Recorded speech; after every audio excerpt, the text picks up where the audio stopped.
How large is your leadership team? How large is? Your leadership team. NVIDIA's leadership team is 60 people. Yep. Yeah. And they all report to you?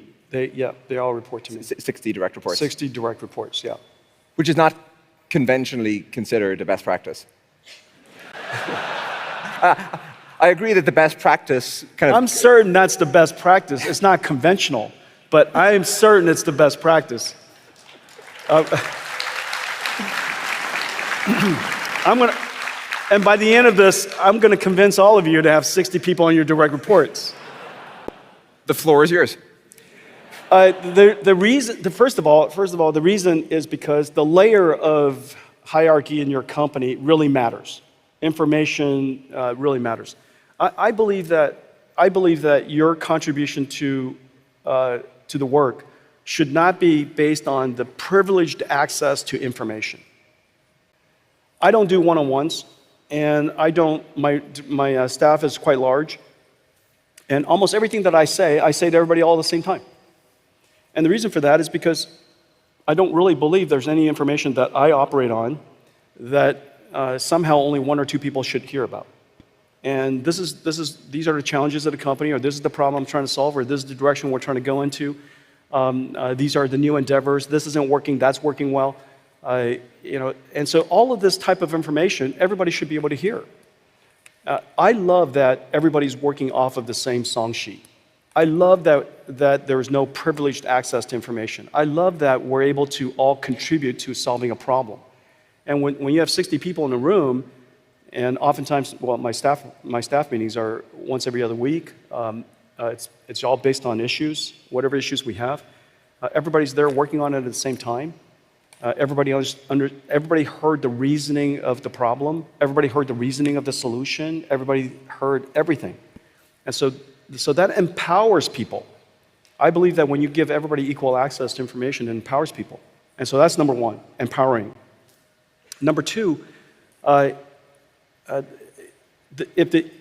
the CEO's direct staff is 60 people, the number of layers you've removed in a company is probably something like 7, depending on how it is. Is it 60 at every layer, or only 60, as in like, if I'm a director, if I'm one of the fortunate 60, do I also have 60 direct reports? No. Or, okay, so I don't think that that's scalable downward. And the reason for that is because you need more and more supervision depending on certain levels.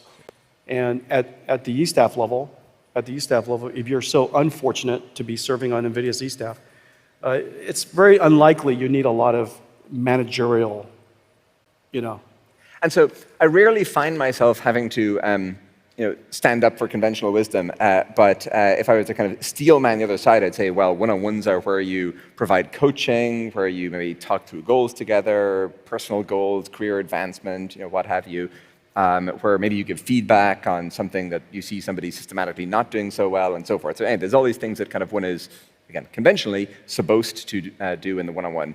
Do you not do those things, or do you do them in a different way? Really good question. I do it right there. I do it right there. I give you feedback right there in front of everybody. And in fact, this is really a big deal.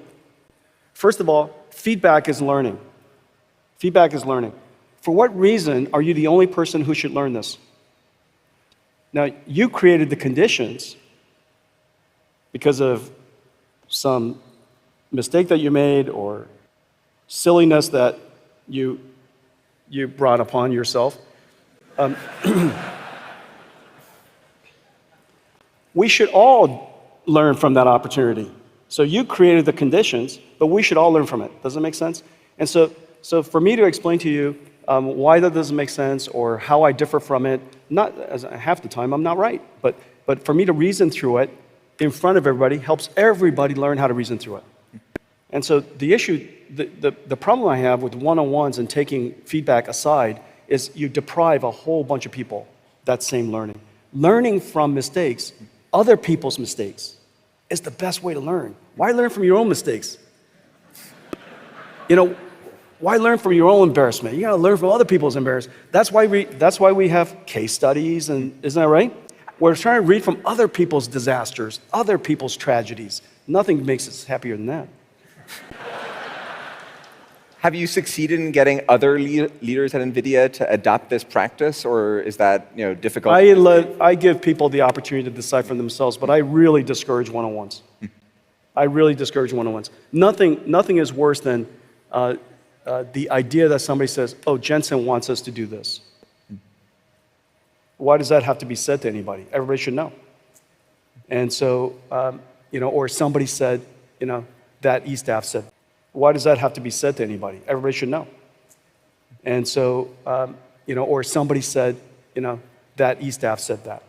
Nothing drives me nuttier than that.